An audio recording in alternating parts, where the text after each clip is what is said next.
जैसे रावण के पास पूरी सोने की लंका थी, सर्व सोने की लंका थी, वह रावण से रणधीरम,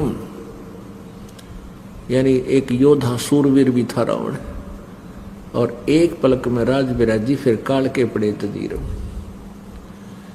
परमात्मा कहते हैं रति कंचन पाया नहीं, रावण चलती बार। ये काया है राम की, अपनी कहे गंवार, और जमपुर धक्के खावेगा नाहक बह बेगार। नंगा आया जगत में और नंगा ही तू जा, और बीच में ख्वाबी ख्याल है मन माया बरमावे। जब यहां से तू जाएगा तो नी वस्त्र होगा, एक ऊपर कपड़ा डालेंगे तेरे, और आया था तो भी नी वस्त्र था। तो पुण्यात्माओं परमात्मा याद दिलाना चाहते हैं कि तुम मेरी बात पर विचार करो, घनी गहराई तो सोचो। परमेश्वर ने यहां आकर के ये ज्ञान देने का उद्देश्य क्या था? उनका उद्देश्य था कि मैं अपनी प्यारी आत्माओं को अपने यथार्थ ज्ञान से सतलोक से परिचित करा के उस यथार्थ स्थान से और अपने साथ ले जाऊं, क्योंकि हम परमपिता कबीर जी के बालक हैं और हम उनसे दूर होकर के बहुत दुखी हैं, और हम साधनाएं गलत करते हैं। उन गलत साधनाओं के कारण हम काल के जाल में फंसे हुए हैं। परमात्मा हमें बताते हैं कि मानुष जीवन दुर्लभ है, वही मिले न बारंबार, और तरवर से पत्ता टूट जाए वो बहर नहीं लगता डार। फिर क्या बताते हैं परमात्मा? यो सौदा फिर नाही रे संतो, यो सौदा फिर नाही, ये सौदा फिर नाही रे संतो, यो सौदा फिर नाही। लोहे जैसा ताव जात है, लोहे जैसा ताव जात है, काया दे सराही रे संतो, ये सौदा फिर नाही, यो सौदा फिर नाही रे संतो, यो सौदा फिर नाही। तीन लोक और भवन चतुर्दश, तीन लोक और भवन चतुर्दश, सब जग सौदे आई रे संतो, ये सौदा फिर नाही, यो सौदा फिर नाही रे संतो, यो सौदा फिर नाही। दूने तीने किए चौगने, दुगने तिगने किए चौगने, किन्हु मूल गवाई रे संतो, ये सौदा फिर नाही, यो सौदा फिर नाही रे संतो, ये सौदा फिर नाही। यो दम टूटे पिंडा फूटे, ये दम टूटे पिंडा फूटे, ओ लेखा दरगाह माही रे संतो, ये सौदा फिर नाही, यो सौदा फिर नाही रे संतो, ये सौदा फिर नाही।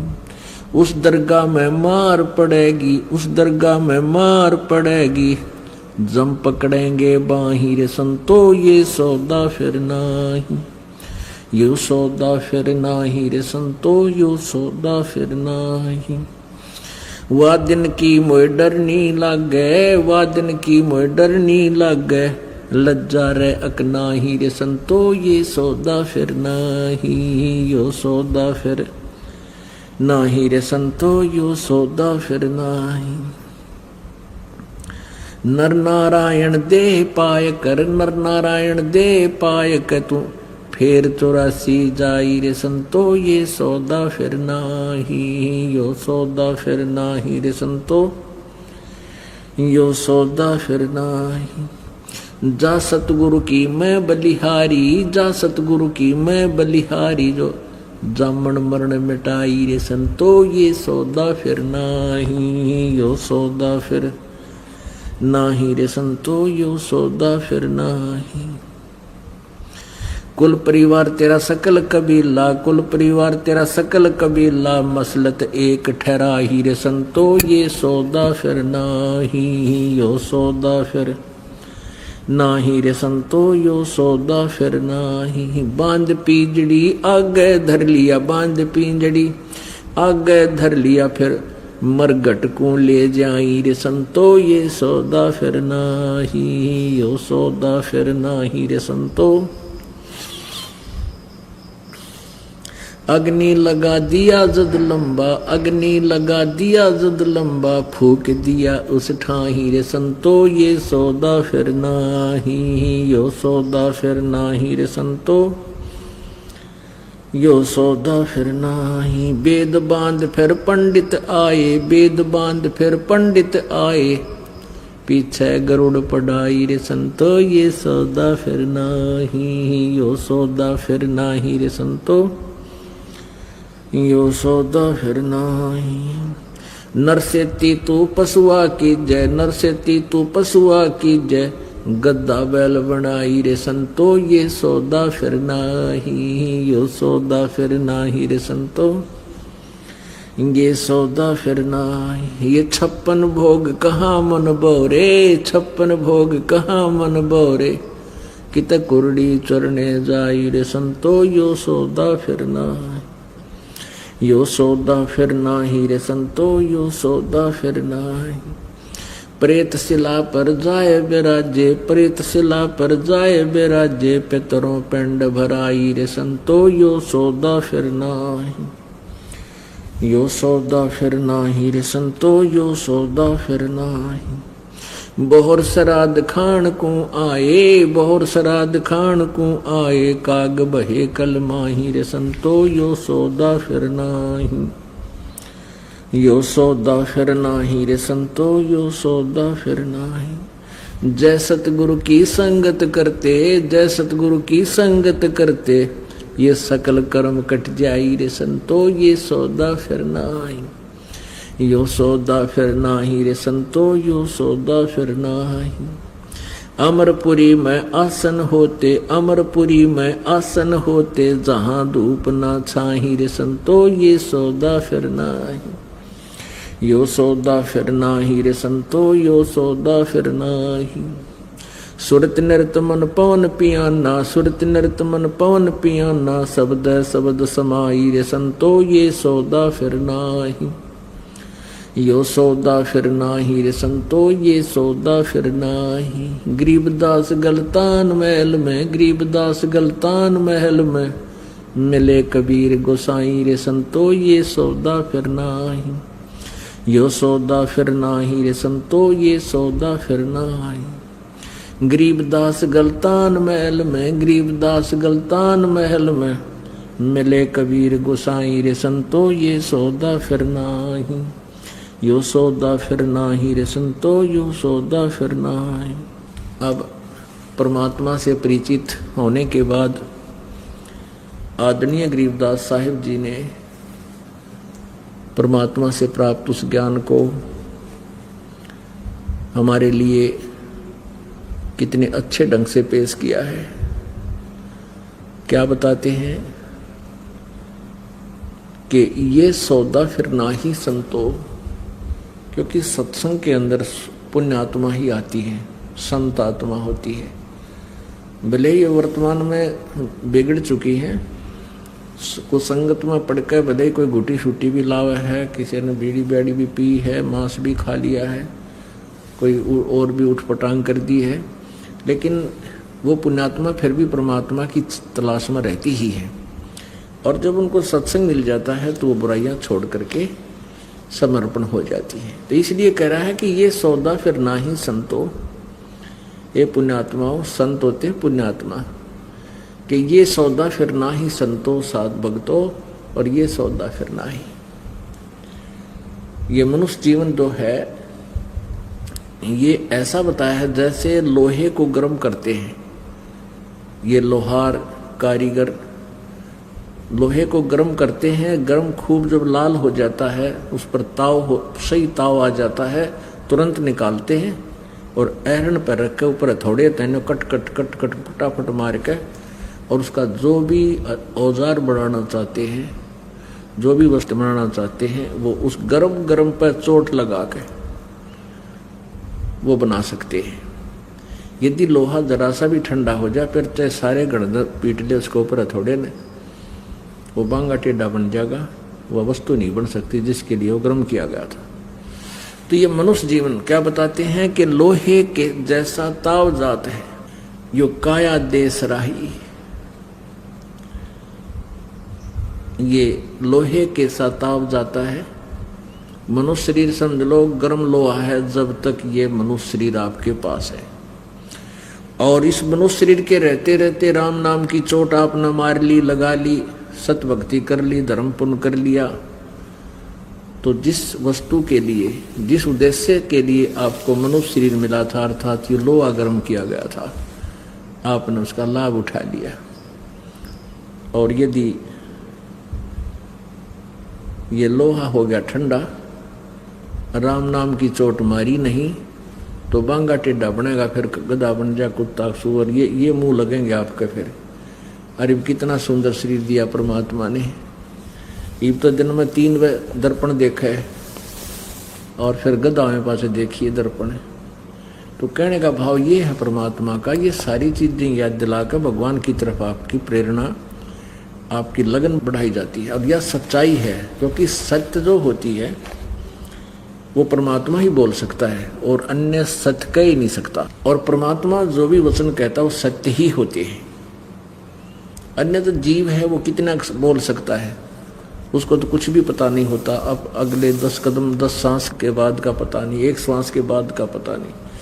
तो परमात्मा ने ये ज्ञान हमें बताया है, उस पर हमने बहुत ज्यादा गहराई से सोचना है और अमल करना है। क्या बताते हैं? 3 लोक और भवन चतुर्दश, ये सब जग सौदे आही। अपनात्माओं जैसे दुगने तगने किए चौगने किस किन हो मूल गवाही। जैसे कोई व्यक्ति 1 लाख रुपया लेके और कहीं चला गया, वहाँ जाकर के उसने अपने बिजनेस व्यापार के लिए कोई कमरा किराए पर लिया, धर्मशाला में या होटल में, और वहाँ से फिर वो उद्देश्य क्या लेकर गया था कि मैं इस 1 लाख के दुगने तिगने चौगने बनाऊं, सौदा करूं, माल लूं, फिर अच्छे रेट से बेचूं, फिर खरीदूं, फिर बेचूं, फिर खरीदूं, फिर बेचूं, शतरक रहूं, यानी अर्थात कोई व्यवसाय करूं। तो जिस पुण्यात्मा ने अपना सौदा किया और उस मूल धन के दुगने तिगने चौगने बना लिए, तो वो सेठ बन गया, साहूकार, धनी बन गया। और दूसरा व्यक्ति 1 लाख रुपये लेकर गया, उसी प्रकार होटल में कमरे लेकर के किराए पर रहने लगा और सौदा किया नहीं, उसी मूल धन से गुटी लगावे, शराब पीवे, कमरे का किराया देवे, बढ़िया भोजन करे, फिर सिनेमा देखने चला जा, सैर सपट्टे कर रहा है, तो वो निर्धन हो जाएगा। निर्धन हो जाएगा तो उसके ऊपर कर्जा होगा तो फिर वो महादुखी होगा, मजदूरी करेगा किसी के यहाँ। तो ऐसे पुण्यात्माओं, आप इस मनुष्य जीवन रूपी मूल धन को प्राप्त हो लेकर आए हो। जो पुण्यात्माएं इससे शुभ कर्म कर रही हैं, सत भक्ति कर रहे हैं, तो वो तो दुगने तिगने चौगने बना रहे हैं। और जो सत भक्ति नहीं कर रहे, भक्ति करते हैं तो वह सत भक्ति नहीं है, शास्त्र अनुकूल नहीं है। और फिर विकार करते हैं, गोटी लाते हैं, बीड़ी पीवे, फिर और मिलावट करते हैं 100 प्रकार। क्योंकि जब तक भगवान का यथार्थ ज्ञान नहीं होगा, जीव का भय नहीं बन सकता, इसको डर नहीं लगेगा। और डर जब लगेगा तो ये उस तभी बुराई से बचेगा। जैसे वो बच्चा बताया था आपको, जब तक उसकी ऐं समाप्त नहीं होती तब तक वो अबोध है, कुछ भी गलती कर सकता है। और जब बच्चा मैच्योर हो जाता है, शाना हो जाता है, तो फिर वो गलती नहीं करता, उस बुराई से इतना डरता है, उस बुरी वस्तु से, भयंकर वस्तु से डरता है, सर्प से भी डरता है, बिजली का कहीं नंगा नेट वायर पड़ा हो उससे भी डरता है। औरों को कहता है कि दूर हो लो, भाग लो, ये सर्प है, ये बिजली का तार पड़ा है, ये खतरनाक वस्तु है। स्वयं भी डरता है, स्वयं भी बचाव कर लेता है, औरों को भी बचाता है, आगाह कर देता है। तो इसी प्रकार आप जब इस ज्ञान को सही तरीके से समझ लोगे, फिर आपकी ऐं मिट जाएगी। ए मिटने के बाद फिर आप डटे नहीं डट सकते, कोई मजबूरी आपको सत्संग में आने से रोक नहीं सकती। और जब तक आप सत्संग में नहीं पहुंच पा रहे हो, आपसे कितनी बात बनाते हो, कुछ भी सोच रहे हो, आपकी ए समाप्त नहीं हुई है। और जिनकी यह ए समाप्त होगी प्रत्येक सत्संग में पहुंच रहे हैं, चाहे किसी प्रकार भी। और ये सत्संग तो बहुत ही आसान हो गया है, सैटरडे संडे को हमने विशेष कर लिया है ताकि आपकी श्रद्धा बढ़े, आपको समय भी मिले। घना नहीं तो शनिवार शाम ने अवश्य आ जा और रात का सत्संग सुने, रविवार का सुबह सुनकर फिर अपने घर चला जा। आप भी आवे, अपने बच्चा ने भी लावे। यदि इस मनुष्य जीवन को आपने समझ लिया, इसका मूल उद्देश्य समझ लिया है, तो फिर आप रुक नहीं सकते। तो अभी तक आपकी ए समाप्त हुई नहीं है, भले ही आप भक्ति भी कर रहे हो, भक्ति कर रहे हो तो अच्छी बात है, ये तो आपको पुण्य मिलेगा ही मिलेगा। जो साधना कर रहे हो, धर्म कर रहे हो, दान कर रहे हो, ये तो लाभ मिलेगा। लेकिन जब तक यह ए नहीं मिटेगी ना, तब तक आप गलती से नहीं बच, आपका कोई भरोसा नहीं कब मार खा जाओ। उसके लिए क्या बताते हैं परमात्मा, 3 लोक और भवन चतुर्दश सब जग सोदय आही, दुगने तिगने किए चौगने किन्हु मूल गवाही। ऐसी पुण्यात्मा भी हैं, यहाँ पर आ रहे हैं, ये प्रत्येक सत्संग में आ रहे हैं, सेवा भी कर रहे हैं, जैसी भी जिसका सामर्थ्य है, दान भी कर रहे हैं, कोई शारीरिक सेवा कर रहे हैं, सत्संग सुनते हैं, फिर अपना भक्ति करते हैं, नित्यनेम करते हैं। और तो वो दुगने तिगने और चौगने बना रहे हैं। और जो पुण्यात्मा संसारिक दृष्टिकोण से हमें वो सुखी नजर आते हैं, जैसे कोई उच्च अधिकारी बना हुआ है, या कोई एमएलए, एमपी, मंत्री, मुख्यमंत्री, प्रधानमंत्री का पद प्राप्त है, या कोई धनी व्यक्ति है, या कोई कर्मचारी है, समय पर टूक ठीक मिल रहा है, तो वो है तो पिछले जन्म के पुण्य संस्कारी व्यक्ति, लेकिन वो अच्छा एक भी नहीं कर रहे, अच्छा वो कर ही नहीं सकते।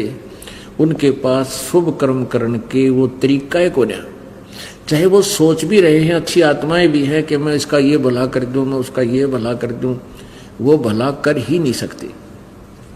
और जिसको वो भला मानते हैं कि मैंने इसको ये लाभ दे दिया, वो उसका भला नहीं है, वो तो उसका भाग्य था, उसकी किस्मत उसको उतना ही दे सकता है। कोई भी अधिकारी है, कोई राजा है, उस जीव को उसकी किस्मत से अधिक नहीं दे सकता।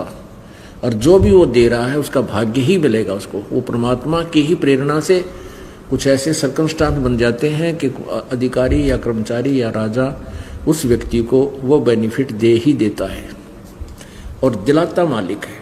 और जो भक्ति नहीं कर रहे हैं, तो ये यहाँ के जो भी भला किया हुआ, जो भी यहाँ कोई सर्विस दे दी, कोई कोटा दे दिया है, किसी को लाइसेंस बनवा दिया छोटे मोटे रोजगार धंधे का, ये भला नहीं हुआ आत्मा का, ये तो रोजगार हुआ छोटा मोटा टाइम पास करना, वो भी उसकी किस्मत का ही मिला है।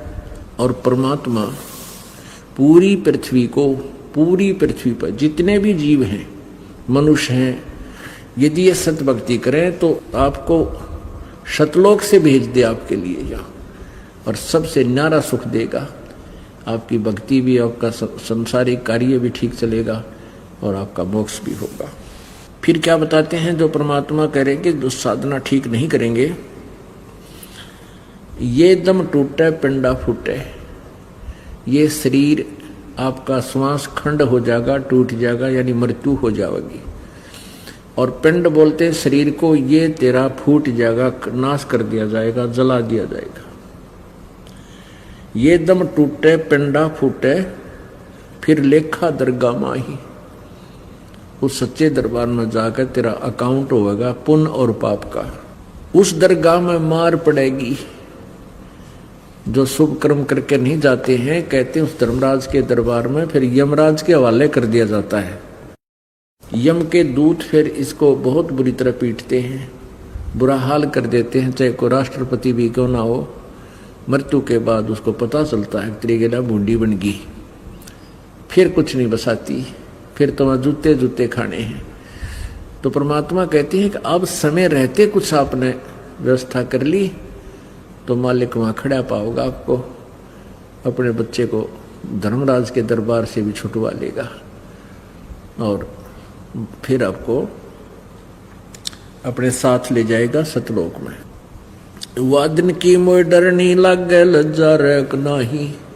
परमात्मा कहते हैं कि उस दिन का मुझे डर लग रहा है, ये परमात्मा कहीं मेरे से कोई गलती बन जाए और दरगाह उस धर्मराज के दरबार में पिटाई हो है, वहां पता नहीं लज्जा रहेगी कि नहीं। अर्थात सत भक्ति करने वालों की तो लज्जा रहेगी रहेगी, जो सत भक्ति नहीं कर रहे उनको संकेत कर रहे परमात्मा। नर नारायण देही पाकर फेर 84 जाही। कितना सुंदर शरीर परमात्मा ने अपने जैसा शरीर दिया है। नर नारायण यानी मनुष्य को परमात्मा ने अपना ही स्वरूप दिया है। ये नर नारायण परमात्मा जैसा मानव शरीर तुझे मिला और इसको पाकर के भी फिर तो 84 लाख योनियों में अर्थात अन्य प्राणियों की योनियों के पाने वाले ही कर्म कर रहा है, मोक्ष का साधन नहीं कर रहा है। जा सतगुरु की मैं बलिहारी, जो जामन मरण मिटाही। क्या कहते हैं कि मैं तो नर नारायण देही पाके फेर 84 जाही। जा सतगुरु की मैं बलिहारी, जो जामन मरण मिटाई। अब क्या बताते हैं, मैं तो उस सतगुरु के ऊपर बलिहारी हूं जो जन्म मृत्यु हमारा जन्म मरण के इस दुख को दूर करवा दे। बाकी तो छोटी मोटी राहत चाहे कोई संत साधना बता दे उससे मिल भी जावे, लेकिन जन्म मरण की जो यह समस्या सतगुरु बिना नहीं हो सकती। जा सतगुरु की मैं बलिहारी, जो जामन मरण मिटाई। यदि साधना नहीं करोगे एक दिन मृत्यु होगी। मृत्यु तो भक्ति करते हैं उनकी भी होगी, क्योंकि ये मृत लोक है, ये नासवान, यहाँ सभी नासवान है, कोई भी यहाँ सदा नहीं रह सकेगा, ना कोई रहा है। लेकिन परमात्मा कबीर जी कहते हैं आए हैं सो जाएंगे, राजा रंक फकीर, एक सिंहासन चढ़ चले एक बंधे जात जंजीर। यहाँ जो जन्म हुआ है उनको जाना अवश्य पड़ेगा, परंतु एक तो भक्ति करके जाएंगे और एक बिना भक्ति वाले जाएंगे, केवल पाप इकट्ठे करके ले जाएंगे। तो उनमें कितना अंतर है कि एक को तो परमात्मा जो सत भक्ति करने वाली पुण्यात्मा को विमान आएगा और उस पर आदर से सिंहासन पर बैठाकर उस प्यारी आत्मा को सतलोक ले जाया जाएगा। और जो भक्ति नहीं करते और करते हैं तो शास्त्र विरुद्ध कर रहे हैं, उनको यम के दूत जंजीरों से जकड़ कर ले जाएंगे। आए हैं सो जाएंगे ये राजा रंग फकीर, एक सिंहासन चढ़ कर जाए एक बंधे जात जंजीर। कितना अंतर हो गया। तो क्या बताते हैं परमात्मा, जो भक्ति नहीं करते उनके लिए के बनेगी। कुल परिवार तेरा सकल कबीला, मसलत एक ठहराई, और बांध पिंजड़ी आगे धर लिया फिर मरघट को ले जाई।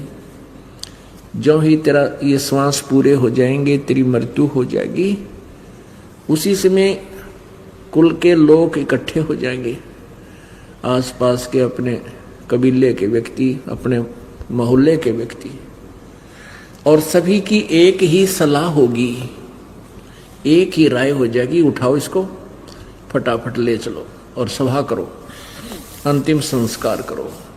कुल परिवार तेरा सकल कबीला, मसलत एक ठहराई, बांध पिंजड़ी आगे धर लिया फिर मरघट में ले जाही। ओह, बांध का अर्थी और मरघट में जा दरिया। अग्नि लगा दिया जद लंबा, फूक दिया उस ठाही। अग्नि लगा दिया जद लंबा और फूक दिया उस ठाही। इस शरीर का तो काम तमाम कर दिया, और क्या शुरुआत होती है अज्ञान अंधकार के आधार पे। वेद बांध फिर पंडित आए, पीछे गरुड़ पढ़ाई। अब क्या बताते हैं कि जैसे फिर क्या करते हैं ये गुरु लोग, बाद में गरुड़ पुराण का पाठ करते हैं 7 दिन तक। 7 दिन करते हैं या 13 दिन, और फिर उसका भोग लगाते हैं। उस गरुड़ पुराण के अंदर क्या लिखा हुआ होता है कि एक व्यक्ति भक्ति नहीं किया करता, उसको यम के दूत पकड़ कर ले गए। अगर इस रास्ते से, जिस रास्ते से जा रहे थे, वहां पर पुण्यकर्मी प्राणी वहां भंडारों के अंदर भोजन खा रहे थे, मोहन भोजन उनको प्राप्त था। और जो भक्तिहीन प्राणी थे उनको भूख लगी, प्यास लगी, उन्होंने कहा यमदूतों से कि भाई हमने खाना खिला दो। तो वह कहने लगे भाई तुम खाना नहीं खा सकते, तुमने कोई अच्छा काम नहीं किया। ये लिखा है कि कोई ऐसे पाप करता है तो उसके अंग कट जाता है, कोई ऐसे कर्म करता उसका बेटा मर जाता है, कोई ऐसे पाप करता उसको ऐसे फल मिलता। परमेश्वर कबीर देव जी ने अपनी प्यारी आत्मा गरीबदास साहिब जी को ये ज्ञान दिया। वो बता रहे हैं कि वो गरुड़ पुराण का पाठ अब उसकी मृत्यु के बाद क्या लाभ करेगा, कोई नहीं। जब वो जीवित था उस समय उसको गरुड़ पुराण का ज्ञान समझाया जाता कि पाप ना कर, ऐसे फल मिलेगा, ऐसे कर्म करेगा तो ये फल मिलेगा बेटा, ऐसी गलती मत कर। तो अब वो तो कर करा का अपना सारा साजबाज साथ ले गया, पाप और पुण्य। अब बाद में गरुड़ पुराण का क्या लाभ होगा? तो यहाँ सारे उल्टे काम, सारे ही गलत कार्य हम करते थे भक्ति मार्ग के। अगर आप ये वीडियो YouTube पर देख रहे हैं तो हमारे चैनल को सब्सक्राइब करें और बेल आइकन को दबाना ना भूलें। अगर आप Facebook पर ये वीडियो देख रहे हैं तो हमारे पेज को लाइक करें।